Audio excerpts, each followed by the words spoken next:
안녕하십니까, 이진우입니다. 우리에게 익숙한 화폐는 아직은 지폐나 동전 같은 건데요. 그래도 요즘은 가상화폐, 디지털 화폐처럼 눈에 안 보이는 화폐가 미래의 화폐가 될 거다라는 예상도 많이 나오고 있습니다. 화폐라는 게 세상에 등장하기 전에는 물물 교환을 통해서 거래가 이루어졌는데, 화폐, 돈은 언제부터 우리 역사 속에 등장하게 됐을까요? 오늘 역사 속 경제 이야기 시간에는 이 화폐가 등장하게 된 역사적 장면들에 대해서 살펴보겠습니다. 요즘 우리나라 환율의 변동폭이 커지면서 불안 요인 중에 하나로 작용하고 있는데요. 환율이라고 하는 게 가만히 들여다보면 이게 어떤 메커니즘으로 작동하게 되는 건지, 또 경제 위기 때마다 이게 들썩거리는 이유는 뭔지 궁금하기도 하죠. 오늘 체크리스트 시간에는 돈에 대한 이야기, 대한민국 환율의 비밀이라는 책을 함께 읽어보겠습니다. 손에 잡히는 경제 플러스 광고 듣고 시작합니다.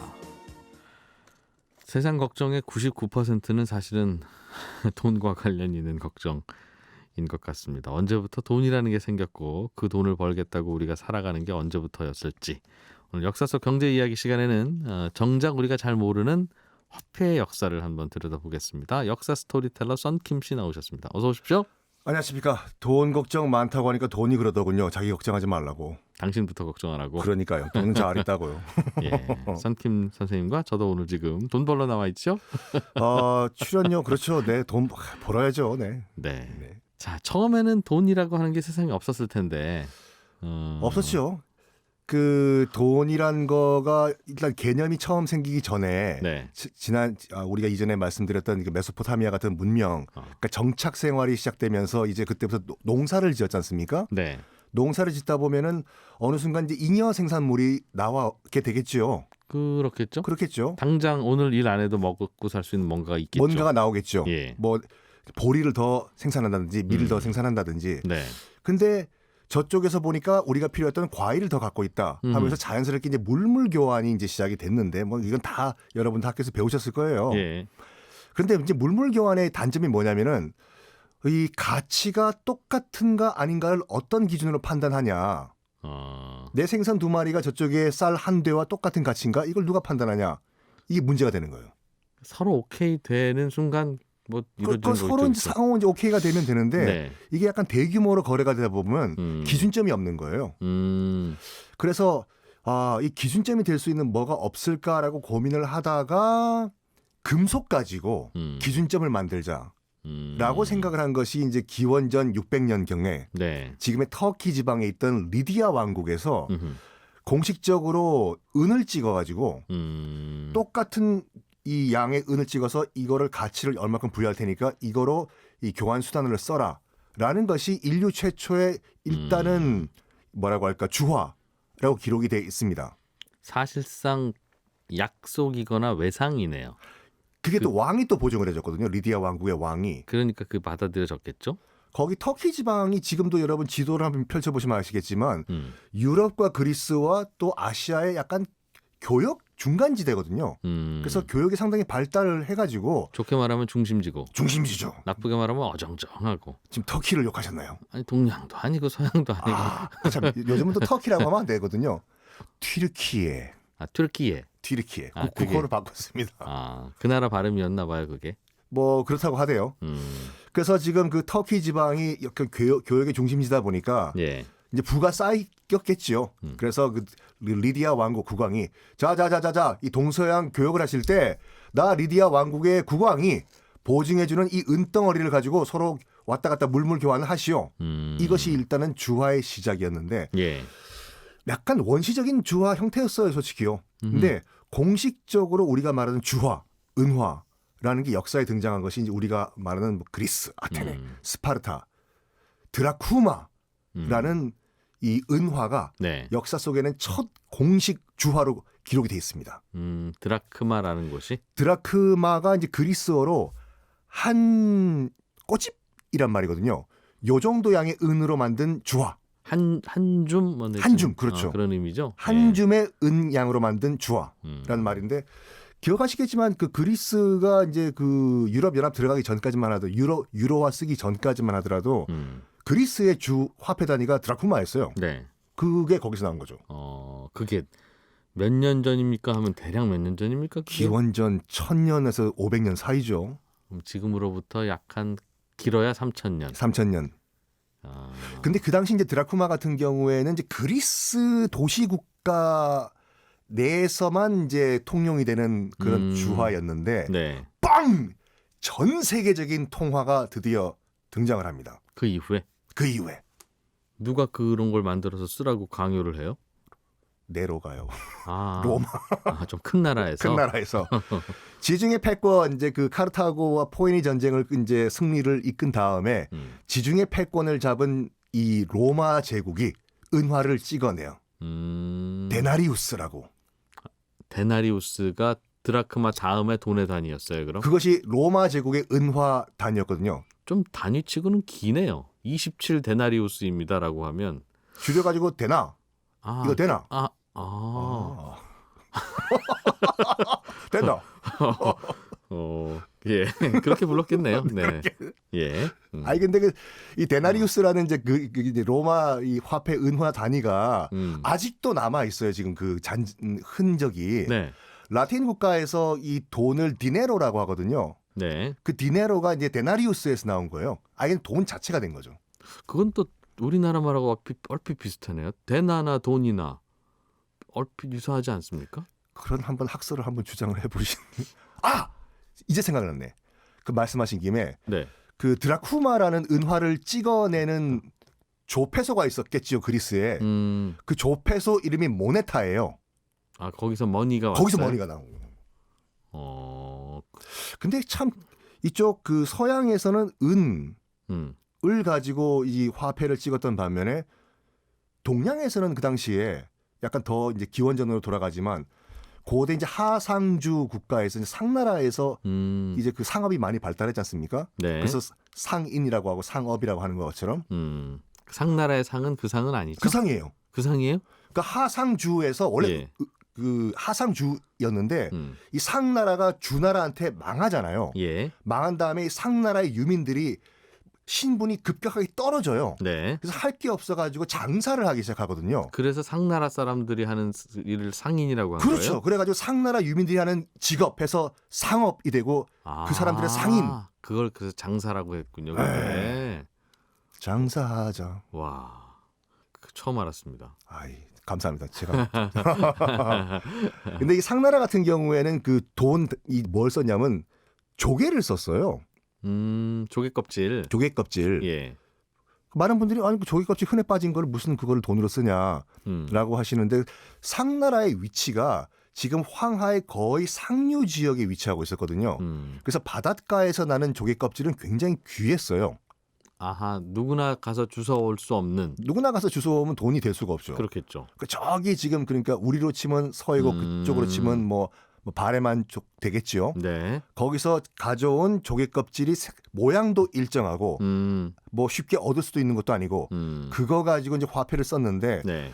그거를 우리가 알 수가 있는 게 뭐냐면 돈과 관련된 모든 한자에 보면 조개 패자가 들어가잖아요. 네. 귀할 귀자도 그렇고 가난할 빈자도 그렇고 네. 재화 재자도 그렇고 그 한자라는 것이 상형 문자 즉 상나라에서 이 갑골 문자로 만들어냈다는 가정하에 이미 상나라 이전에도 조개 껍질을 돈으로 쓰고 있었다라는 게 그러니까 그 글자에 그게 들어갔지. 추정할 수가 있는 거죠. 그럴 것 같아요. 그럴 것 같아요. 그렇죠. 예, 네. 예. 뭐라도 뭐 주고 받아야 됐을 때니까 간편하게. 예. 다시 퓨 서양으로 넘어와 가지고 네. 로마 시대가 끝나고 난 다음에 이제 프랑크 왕국이 열립니다. 프랑크 왕국이 이제 11세기 정도. 네. 뭐 잠깐 말씀드리면 게르만족이 로마가 망한 다음에 지금 유럽 대륙에 게르만족이 프랑크 왕국이라는 걸 세우는데 프랑크 왕국이 중프랑크, 동프랑크, 서프랑크로 쪼개져요. 네. 그래서 중프랑크가 지금의 이탈리아가 되고 서프랑크가 프랑스가 되고 네. 동프랑크가 독일이 됩니다. 그 독일, 프랑스, 이탈리아는 그럼 원래 한 나라였다. 한 게르만족에서 출발을 했어요. 같은 민족이 고구려 백제 신라처럼 그렇게 갈라진 거군요. 그러면 굳이 보시면 그렇게 볼 수가 있는 거죠. 한 뿌리 프랑크 제국. 그렇군요. 근데 프랑크 제국인 게르만족인데 게르만족이 그 당시 약간 야만족이었거든요. 네. 영화 글래디에이터를 보시면 아시겠지만 게르마니아를 치러 가잖아요. 야만족들을요. 그 야만족들이 무시를 당하던 게르만족이 지금 프랑크 왕국이라는 걸 세웠어. 네. 우리도 로마 전통을 따라하자. 음흠. 우리도 화폐 단위를 좀 만들어야 되는데 뭘로 만들까? 우리도 로마 전통을 이어받아 가지고 로마에서 구리를 세는 단위를 가지고 화폐 이름을 짓자 해서 만든 게 리브라. 예요. 리브라를 구리를 세는 단위였어요? 당시 로마에서 이제 구리를 세는 그 이 측량 단위가 리브라였는데 요거를 화폐 이름으로 하자 해서 프랑크 왕국의 화폐 이름이 됐는데 예. 요게 또 흔적이 남아 있는 것이 이탈리아의 리라. 심지어 영국에도 남아 있어요. 뭘로 남아 있어요? 그 당시에 그 리브라로 무게를 측정하다라는 표현이 리브라 폰도거든요. 네. 이 폰도가 영국으로 건너가서 파운드가 됐어요. 아, 리브라는 단위고 폰도가 측정하다라는 측정하다. 뜻이었나 봐요. 그래서 그 파운드를 세는 단위 보면은 생뚱맞게 LB잖아요. 예. 이 LB가 리브라에서 나온 거예요. 아, 그래서 그게 파운드 단위가 LB가 됐군요. 그러니까 파운드 단위가 줄여가지고 LB를 쓰는 것이 원래 파운드는 리브라 폰도에서 나온 거거든요. 아, 그래서 그 앞에는 리브라를 줄여가지고 LB를 쓴 거죠. 리브라. 무슨 쟤는 단위인데도 리브라라고 불렀어요, 그때는. 왜 서양 사람들은 무슨 단위는 우리 동양은 한 돈, 한 근, 한양. 한 양, 한 관. 이게 그냥 짧은 말하기가 서로 편하잖아요. 그죠? 5근 주시오. 이래야지. 로마도 스물- 데나리우스. 리브라 뭐 이것도 우리 세계사 공부하시는 분들한테는 민폐에 외워야 되잖아요, 이걸요. 단위가 길어요. 그게 그러니까. 불편했을 것 같은데. 아, 네. 양 나온 김에 한양, 두냥. 네. 이것도 방금 말씀하신 것처럼 세는 무게 세는 단위잖아요. 네. 그러니까 한 양이 37.5g이거든요. 그러니까 이거를 처음으로 화폐 단위로 만든 사람이 누구냐면 진시황이었어요. 진시황이 중국을 통일한 다음에 네. 그 당시에 있었던 그 이 전국 칠웅이라고 하는 나라들 제초연, 조한위, 진나라 예. 이거를 하나로 뭉친 다음에 야 각국에서 쓰는 화폐 단위를 다 통합을 하자. 뭐로 할까요? 그때는 막 화폐가 칼 모양도 있고 무슨 뭐 망치 모양도 있고 예. 너무 쇠가 많이 드니까 다 줄여가지고 한 양 반의 무게로 동그랗게 만들어라. 이거 아마 국사 시간에 다 배웠을 건데 한 양 반이면 한 50g쯤 되는 겁니까, 그럼? 37.5g의 반이니까 그게 한 양이라면서요. 그게 반양 아, 거기에 반양. 0.5. 예. 그러니까 한 뭐 10 얼마 되겠죠? 한 17, 8 되겠죠. 그렇죠. 예. 그걸 단위를 딱 정했어요. 진시황이. 예. 그런 다음에 동그랗게 만들고 가운데는 구멍을 사각형으로 만들어라. 이게 많은 분들이 이제 그 사각형이 예. 무슨 줄 꿰는 거로 편하려고 만든 걸로 알고 계시는데 그렇지가 않다니까요. 왜 뚫었어요, 가운데? 예? 그럼? 쇠 좀 아끼려고? 그게 아니라 진시황이 나름대로 아이디어를 낸 거예요. 내가 우리 중국 최초의 통일 화폐를 만드는데 뭔가 의미를 부여를 해야 되겠다. 그 당시 이제 그 이 천지 그 세계관이 뭐였냐면 하늘은 둥글고 땅은 네모나타거든요. 아하, 그래서 동그랗게 만들고 중간은 땅을 뜻하는 네모나게 만들어라. 음. 이거 이름을 뭐로 할까요? 폐하? 아, 이거는 0.5냥으로 만들었기 때문에 무게. 이건 반량전으로 하자. 그게 중국 역사상 최초의 통일 화폐입니다. 야, 그래도 여기에 내 얼굴을 새겨라. 이거 아는 게 얼마나 다행입니까? 진시황이 약간 잘생기지는 않았다는 소리 있어요. 아직까지 그 어지는 남아있지 않지만. 다행이죠. 그분이 잘생기기까지 했으면 세상 얼마나 힘들겠어요. 불공평해서. 나중에 한번 말씀드릴게요. 클레오파트라는 그렇게 미인이 아니었어요. 그렇습니까? 클레오파트라가 자기가 만든 주화가 있거든요. 지금 예. 검색해 보시면 나와요. 코만 커요. 그래서 클레오파트라의 콧대가 조금만 낮았어도 뭐 세상이 바뀌었다 이 말 나온 게 그거라니까요. 그 당시에 미의 기준일 수도 있었다는 생각도 드는데 네. 아무리 사람의 본성이라는 게 그렇게 빨리 바뀌는 게 아닐 텐데 뭐 1000년 전에는 미의 기준이 코가 이렇게 이만해야 되는 거고 그 미의 기준이라는 건 본능인데 말이죠. 제가 잘못했습니다. 알겠습니다. 아무튼 다시 돌아와가지고 네, 예. 이제 그 동서양의 화폐의 어떻게 보면은 이 통일이 이루어지는 시기가 등장을 합니다. 네. 콜럼버스가 신대륙, 소위 말해서 이제 아메리카 대륙을 발견을 한 다음에 네. 거기에 엄청난 양의 은이 묻혀 있었거든요. 싹 다 캐서 이제 유럽으로 가져갑니다. 음흠. 유럽은 이제 은이 넘쳐나요. 음흠. 특히 스페인에서. 예. 스페인이 정복을 했으니까 막 은화를 찍어내요. 스페인이. 그 가운데서 가장 많이 찍어낸 것이 8레알이거든요. 레알은 스페인의 그 화폐 단위고 예. 8레알. 우리로 치면 한 100원 정도? 예. 가장 많이 찍어냈던 동전이었어요. 8레알이. 스페인에서. 그것도 이상해. 아니 5면 5고 10이면 10이지. 저보고 그러세요. 중간에 8은 뭡니까? 스페인에서 그렇게 찍었다고. 아, 동전을 8레알짜리. 8레알을 찍어냈는데 제일 많이 찍어냈어요. 그거야 그럴 수 있는데 왜 8인지가 저는 매우 궁금합니다. 십진법도 아니고 왜 8개를 하나의 동전을 만들었지? 제가 조금 더 연구를 해오겠습니다. 알겠습니다. 네. 신기하네요. 네. 그래서 이제 스페인에서 8레알을 찍어냈는데 이거를 이제 이제 스페인이 인도와 중국과 교역을 하면서 갖다 뿌린 거예요. 이거를요. 흔하니까. 예. 이제 이제 당시 이제 명나라였거든요. 중국 같은 경우에는 명나라에서는 당시에는 이제 철로 화폐를 찍어냈던 상태였는데 은이 막 밀려오는 거예요. 스페인에서. 네. 그러다 보니까 넘쳐나. 그러면 우리도 은 가지고 한번 우리가 세금을 걷어볼까?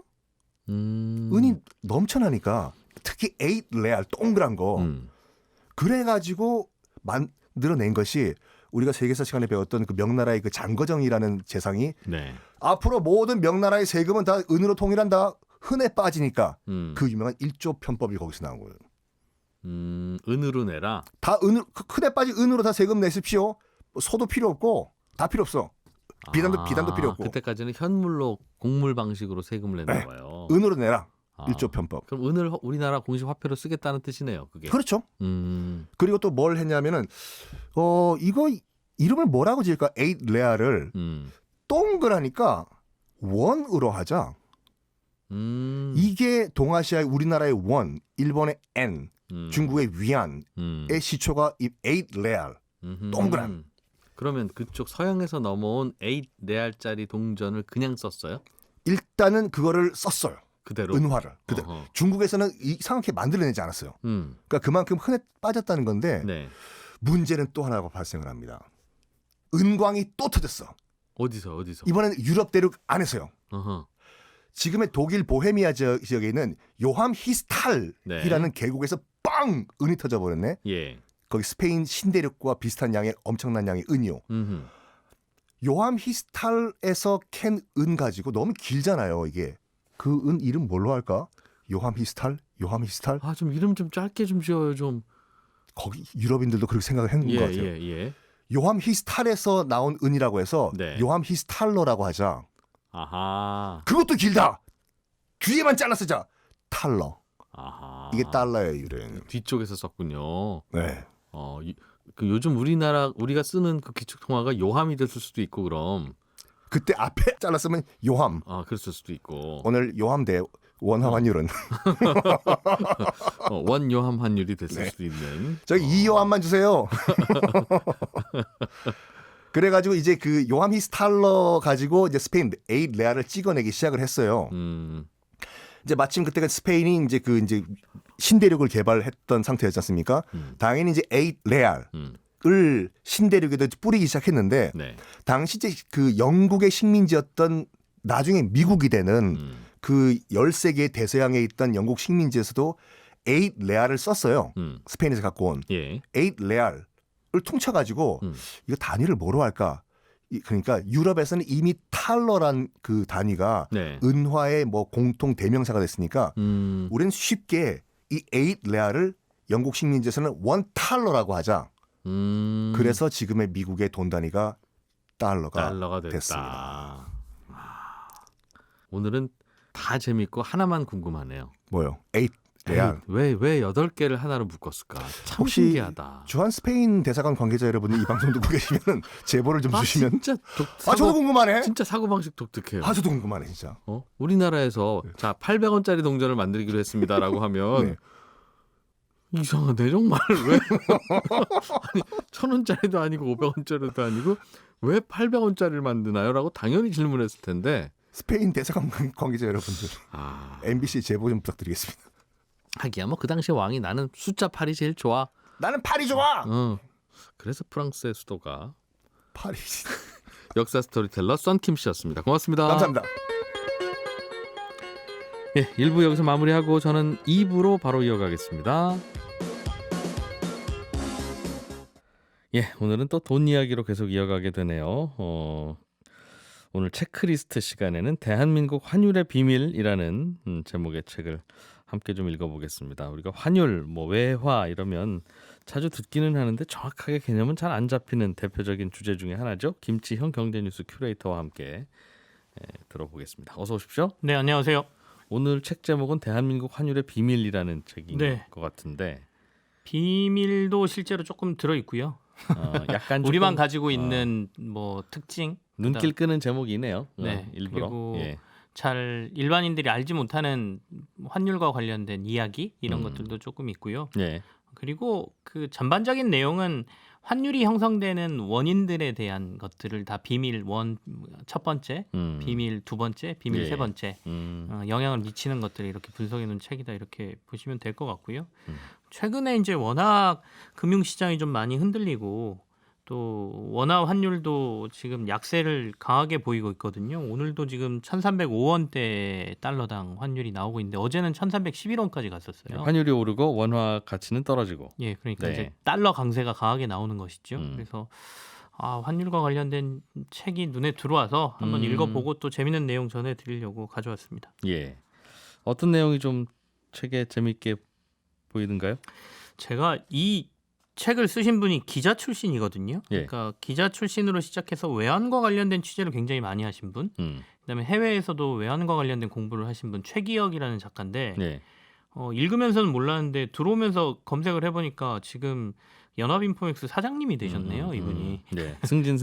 네. 네. 근데 아무튼 이분이 이제 자기가 취재하면서 외환 시장과 관련된 기자적인 시각에서 남들은 경험하지 못한 걸 몇 개 적어 놓은 게 있습니다. 그래서 가장 좀 재밌게 봤던 거는 실제로 그 본인이 뉴욕에 연방준비제도 은행 지하에 있는 금고에 가본 경험을 적어 놓은 게 있습니다. 연준 지하 금고에는 뭐가 있을까요? 달러 지폐가 있을까요? 금이 있습니다. 금이 있어요? 네. 아. 실제로 미국이 보유하고 있는 금이 거기 저장돼 있고요. 금고에. 예. 그리고 다른 나라에서 맡긴 우리가 외환 보유고로 가지고 있는 금들 있지 않습니까? 예. 이런 것들을 실제로 한국은행에서 보유하는 게 아니라 연방준비제도에다가 맡겨놓거나 그 나라가 더 안전하다 이거죠? 네, 영란은행에 맡겨놓고 우리나라 영란은행에 맡겨놨거든요. 원래 연방준비제도에 맡겨놨던 거를 네. 몇 년 전에 영란은행으로 옮겼다고 하는데요. 우리가 번 돈 다 우리 집 책상 서랍 내지는 장롱에 넣지 않죠. 그쵸. 불안하니까. 은행에 맡겨놓은 우리 거 집보다 안전한 곳에. 맞습니다. 그래서 이 금 보관소에 가본 경험 이 얘기가 굉장히 재밌었죠. 읽어보면서 제일 재밌었습니다. 이 부분이. 금 보관소에 금이 보관되어 있다? 네, 근데 당연하지 이제 뭐가 그 재밌어요? 모습들을 이제 보여주는데 최근에 뭐 땡플릭스에 보면 실제로 스페인 은행 터는 뭐 이런 드라마 있거든요. 그런 예. 것처럼 중세 성처럼 생긴 건물에 지하 4층까지 내려가야 이 금고가 있는데 예. 그 이 금고 안에는 뭐 다양한 뭐 신분 검사부터 시작해서 있겠죠. 굉장한 보안 절차가 네. 있겠죠. 이건 뭐 예. 다들 예상하시는 걸 테니까. 그리고 육중한 철문을 지나서 1921년 설치됐다는 집재 많은 쇳덩어리 가운데 구멍을 뚫고 뭐 문을 열고 들어간 방 전체가 90도 이렇게 회전을 한다고 해요. 그러니까 머릿속엔 잘 그려지지 않는데 이렇게 표현을 하시거든요. 그러니까 네. 굉장한 보안을 통해서 거기에 들어가 보면 여러 개의 감옥 같은 철창 구역으로 나눠져 있는 금고가 있는데 네. 그 금고에 총 7,000톤에 달하는 금들이 차곡차곡 쌓여 있다. 와, 얼마일까요? 7,000톤이면. 와. 예. 그리고 그 철창들은 번호로만 분류가 돼 있고 예. 이 근무하는 경호원들도 어느 철창이 어느 나라의 소유인지 알지 못한다. 그러니까 뭐 만약에 11번이 대한민국의 소유의 철창이라고 하면 예. 이거를 근무자들도 사실은 어느 나라 건지는 알지 못한다. 이렇게 돼 있거든요. 그러니까 각국이 맡겨놓은 금들을 그냥 바구니에 번호표 붙여놓고 대한민국이면 대한민국 이렇게 써놓는 건데 번호로 관리하더라. 네, 번호로 관리하더라. 예. 그래서 어느 나라 건지는 알 수가 없고 그리고 다 똑같은 금이니까 뭐 서로 섞이더라도 개수만 맞으면 되겠네요. 그렇긴 하겠죠. 근데 어쨌든 철창으로 구분을 했답니다. 아, 각 예. 국가별로. 예. 그리고 금괴를 옮길 때는 창고에 큰 접시 저울을 사용해서 금괴를 재고 난 다음에 옮기게 되고 철창 복도에는 금괴를 실어나르는 수레가 놓여 있다라고 얘기를 하는데요. 예. 재밌는 것은 이제 우리가 보통 외환보유고나 이런 거 볼 때 금을 팔기도 하고 사기도 하죠. 그렇죠. 한국은행도 그렇게 하거든요. 한국이 갖고 있는 돈을 뭐 일본에 팔기도 하고 네. 일본이 갖고 있는 돈이 뭐 독일에 팔기도 그렇죠. 하고 금을 하겠죠. 어디서 사는지는 모르겠지만 상대 예. 교육국도 있을 수 있고 다른 예. 데서 살 수도 있지만 우리가 가지고 있는 외환보유고 중에 금을 가끔은 시세에 따라서 팔아서 달러로 바꾸기도 하거든요. 네. 근데 만약에 우리가 한국은행이 야 이번에 우리 몇 톤 팔자 2톤의 금을 팔겠습니다라고 하면 네. A 철창에서 그 금을 사가는 B 철창으로 옮기는 과정이 거기서 벌어지는 거죠. 아, 산다고 금을 배달하는 게 아니라 네. 어차피 뉴욕에 있는 거니까 뉴욕에 A 철창에 있고 C 철창에 있는 게 금이면 서로 A 철창에 있던 거 C로 옮기면 그쵸. 그게 금을 사고 판 거다. 네, 거기에 있는 보안 요원들에게 오늘은 11번 철창에 있는 금 몇 개를 뭐 14번 철창으로 옮겨주세요. 이 행위가 그 안에서 일어난다는 거죠. 그러니까 우리는 실제로 금이 거래된다라고 보지만 네. 그래서 전 세계 대부분의 금이 뉴욕 전방 준비대조 은행에 외환보유고로 이렇게 저장이 돼 있고 또 다른 거는 이제 아까 말씀드린 것처럼 영란은행으로에도 보관이 돼 있는데 네.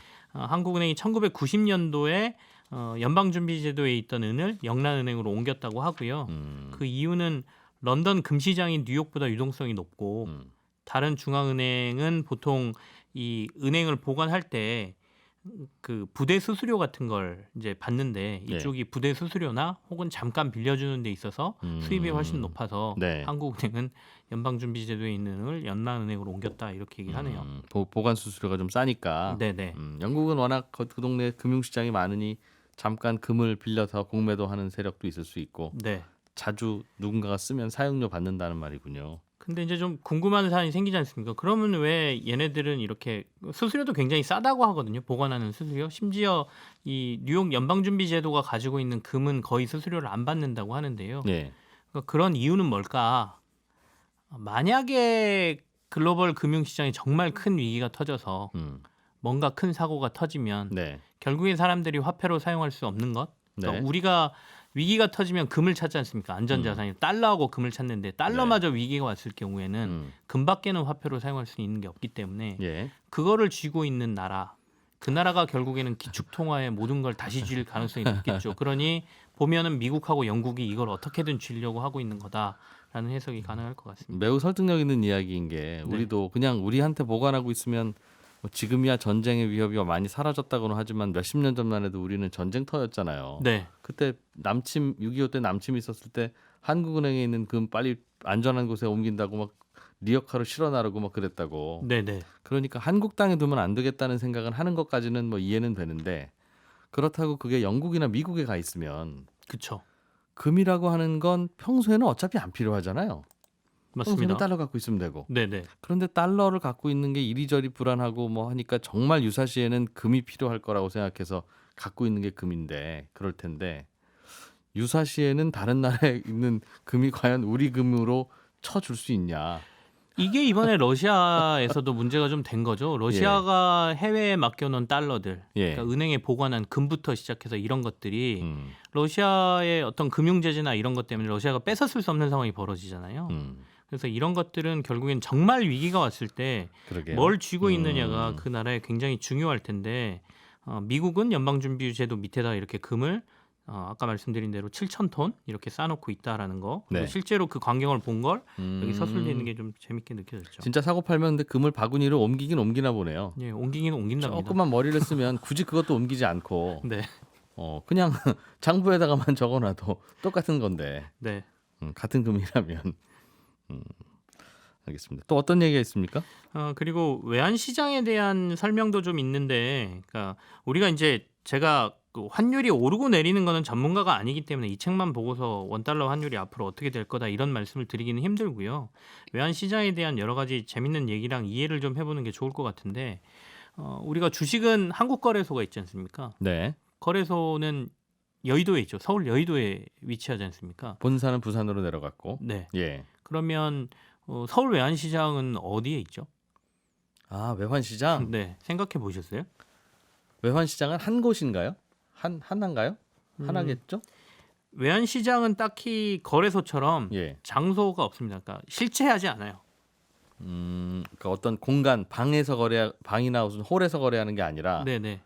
그래서 그러면 전산으로만 존재하는 겁니까? 그렇습니다. 전산으로만 존재하는 네. 시장이 외환시장이고, 그러니까 단말기로 연결된 일렉트릭 마켓이다.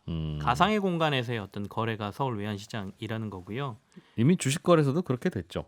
그렇죠. 근데 그걸 관리하는 건물이 있는 거라고 이렇게 볼 수 있는 거겠죠. 예. 근데 그것마저도 사실은 없는 거니까요. 외환시장은. 그리고 외환관리법에 따라서 우리나라는 외환을 다룰 수 있는 곳을 허가를 받아야 되지 않습니까? 금융기관 허가받은 금융기관만 외환을 거래할 수 있거든요. 네. 그래서 우리나라의 외환거래법은 타의 추종을 불허하는 굉장히 강력한 법이다. 그 어떤 나라에도 없는. 개인이 외환시장에서 사고 팔고는 안 된다. 안 된다. 우리는 은행을 통해서만 허가받은 은행을 통해서만 살 수 있죠. 그러니까 우리가 달러가 필요하든가 환전이 필요하면 은행으로 가는군요. 네. 그리고 은행들도 다 할 수 있는 게 아니라 이 외환 관리와 관련돼서 허가를 받은 은행들만 할 수 있는 거죠. 그래서 만약에 이 외환거래법을 우리나라에서 위반하게 되면 민사적인 절차 없이 바로 형사로 가는 굉장히 강력한 법이다 이렇게 얘기를 하고요. 그러면 이 외환거래에 참여하는 사람들은 어떻게 이루어져 있냐? 은행끼리 거래하는 걸 담당하는 딜러가 있고요. 그 다음에 이 딜러들을 중개해주는 중개사가 있고요. 네. 그리고 개인이나 기업들의 외환을 이렇게 담당해주는 딜러가 따로 있고요. 그 딜러도 은행 소속이겠죠? 네. 우리는 은행을 통해서만 거래할 수 있으니까. 네. 예. 그러니까 은행 안에 은행들을 담당하는 딜러, 그다음에 개인이나 기업을 담당하는 딜러가 있는 거고 그 사람들은 중개사를 반드시 거치도록 하는 구조를 가지고 있다. 그러니까 자전거 쳇바퀴의 가운데에 중개사가 있고 네. 딜러들이 원주에 이렇게 다 걸려 있는 것처럼 묶여 있는 시장이다 이렇게 표현을 하는데 네. 우리나라 외환 시장에서 중개할 수 있는 기관은 딱 2개밖에 없다고 합니다. 서울 외환중개사라는 곳하고 네. 한국자금중개라는 이 2개가 모든 걸 다 독점하고 있다고 하는. 그게 외환시장이네요. 그 두, 어떻게 보면 두 회사가. 네, 그렇죠. 예, 네. 나는 저기 가서 거래할래. 그럼 저기가 외환시장인 거고. 네네. 외환시장이 두 곳이 있는 거군요.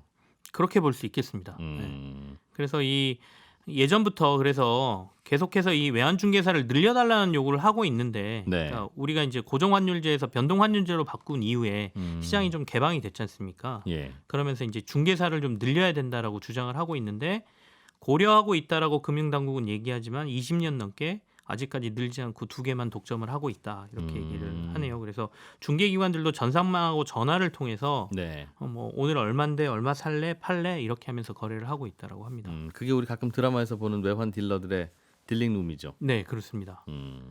그런데 은행이 갖고 있는 자체 자금으로 딜링하는 딜러들도 있고 네. 손님이 환전해 달라고 하니까 이제 그거 좀 해주는 딜러도 있고. 은행 간의 거래가 굉장히 많다고 하는데요. 실제로 뭐 기업들이 외환이 필요해서 가져가는 거래도 많지만 은행들이 이 환을 보유하고 있는 경우에 달러를 가지고 있는 경우에 네. 시세에 따라서 많이 가지고 있으면 손해를 보는 경우도 많지 않습니까? 그러니까 이렇게 달러의 값어치가 올라간다 그러면 괜찮은데 떨어질 때는 그래서 은행들이 잔고를 많이 안 남기고 그날 다른 은행으로 넘기려는 작업들을 굉장히 많이 한다 그래요. 달러를? 은행끼리는 네, 그날 시세에 따라서 그래서 예. 은행 간 딜러의 역할이 굉장히 중요하다고 얘기하고요. 우리나라의 이 외환 딜러로서 참여할 수 있는 사람은 기관은 한 100개 정도 되고 인원은 한 200에서 300명 정도가 이너서클 안에서 모든 외환이 다 거래가 되는데 이 이너서클 참여자들이 결성한 친목 모임이 있다고 합니다. 한국 포렉스 클럽이라고 있대요. 외환 딜러들 만의 모임. 동호회. 네, 일종의 동호회인 거죠. 음. 그래서 이 포렉스 클럽이라는 건 우리나라에만 있는 건 아니고 1955년도에 프랑스에서 이 포렉스 클럽이라는 게 설립이 됐고 네. 일종의 한국 지부처럼 한국 포렉스 클럽이라는 게 있고요. 전 세계 외환 딜러들아 모여라. 네, 그게 나라마다 자기들만의 지부가 있고. 네. 그리고 이 포렉스 클럽 협회가 파리에 본사를 두고 있는데 한국 포렉스 클럽이 1년에 2차례 환율 세미나를 하고 연말에 뭐 딜러 중에 우수한 딜러를 시상하는 등 이런 행사도 갖추고 있는 완전히 이너서클 안에서 거래되는 게 외환 시장이다 이렇게 설명을 해주네요. 외로운가 봐요. 그런 모임들 자꾸 만들려고 하는 거 보면. 아무래도 본인들만 하는 일이고 본인들만 알 수 있기 때문에 그리고 아까 말씀드린 것처럼 이 외환은 그 거래와 관련돼서 허가받은 기관만 거래가 가능하다고 했지 않습니까? 예. 그래서 실제로 실시간의 달러원의 외환의 환율은 참가자로 허가받은 외환 딜러만 볼 수 있고 네. 거래하는 뭐 기업이나 뭐 개인이나 이런 사람들은 나중에 가산율이 붙거나 지체된 시세만 볼 수 있지. 나중에 한 번씩 은행이 중간중간 발표는 해주죠. 네, 지금 실제 시세는 진짜 딜러들만 볼 수 있다라고. 오늘 오후 1시부터는 얼마에 환전할 수 있습니다. 저희가 외환시장에서 보고 왔더니 환율이 이렇습니다 하는 예. 걸 발표하는. 생각해보면 증권 거래도 김치형 기자가 제가 이제 뭐 서로 주식을 사고 팔는 것 같지만 결국은 다 증권사만 거래를 하는 거고 우리는 증권사한테 위탁을 하는 거니까 네. 그것도 역시 마찬가지긴 하죠. 증권 시장도 증권사만 거래할 수 있도록 되어 있는 거니까. 재밌네요. 또 어떤 내용 있어요? 그리고 이제 이렇게 환율 시장이 크게 움직이면 가끔 당국이 개입한다라는 얘기가 언론에 나오지 않습니까? 예. 이 당국이 개입한다는 건 도대체 뭐냐? 외환 당국이란 어디를 얘기하는 거냐? 외환 당국이 어디입니까? 정부.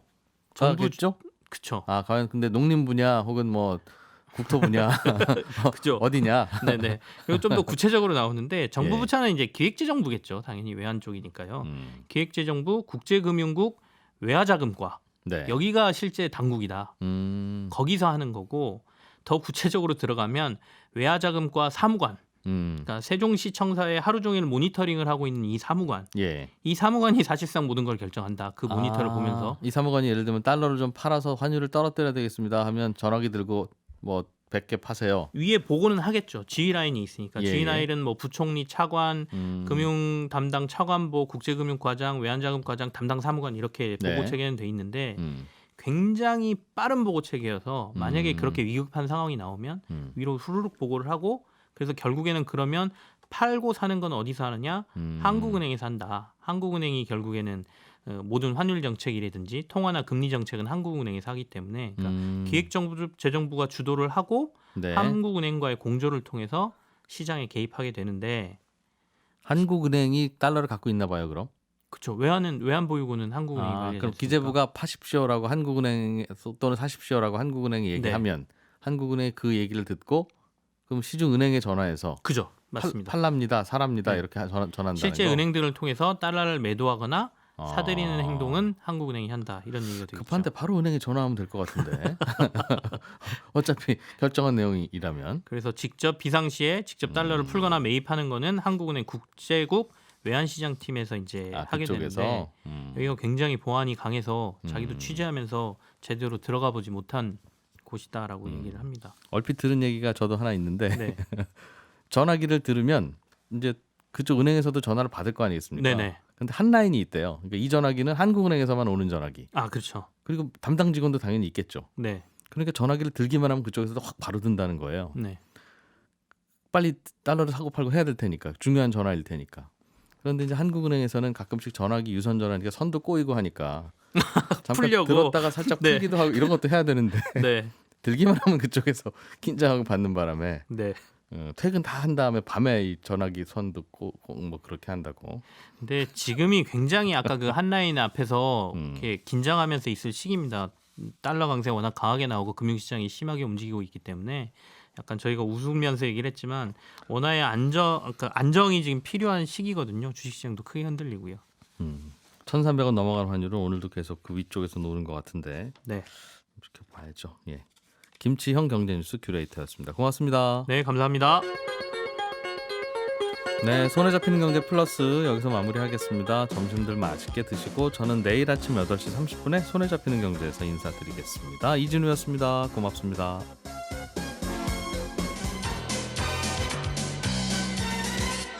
더 깊고 더 재미있는 경제 이야기 이진우의 손에 잡히는 경제 플러스.